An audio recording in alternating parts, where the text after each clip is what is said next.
થવામાં બહુ વાર નહીં થાય હવે એમ. અને આપણા માટે બહુ સદભાગ્યની વાત છે કે આપણે જ્યારે અહીંયા બેઠા છીએ.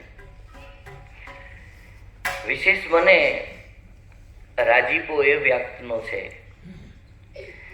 કે તત્વચિંતકો બેઠા છે બધા.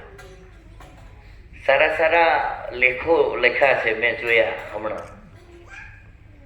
કોઈ શિક્ષકોએ મને પુસ્તકો પણ ભેટ આપ્યા. અને આપણી વેદનાઓ પણ અહીંયા મૂકવામાં આવી.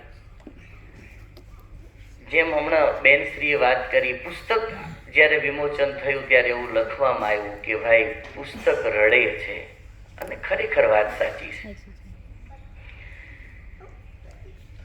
કવિ કાગબાપુની હું વાત કરું તો મને યાદ આવે, એને એક પુસ્તક, એના એક પદમાં એવું લખ્યું છે કે અમે નિસરણી બનીને જગમાં ઊભા પણ ચડનારા કોઈ ન મળ્યા. કેવી વેદના. અને આપણા જેટલા પણ, હું તો પછી ભગવાન વ્યાસથી માંડી અને ભગવાન તુલસીથી માંડીને દરેકને આપણે જ્યારે યાદ કરીએ ને ત્યારે ખરેખર એવું થાય કે આજે રામાયણ વાંચવા વાળા કેટલા છે.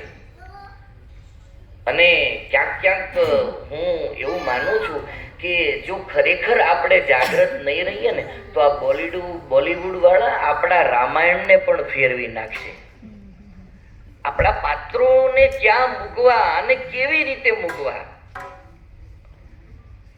એ બહુ જરૂરી છે. અને જેના જગતગુરુ શંકરાચાર્યજીએ પણ ક્યાંક ને ક્યાંક ઉલ્લેખો કર્યા છે કે ભાઈ આપ બનાવો, રામાયણ બનાવો, કૃષ્ણ કથા બનાવો, એનાથી અમને બહુ સારું છે, સારો મેસેજ જાય છે. પણ એની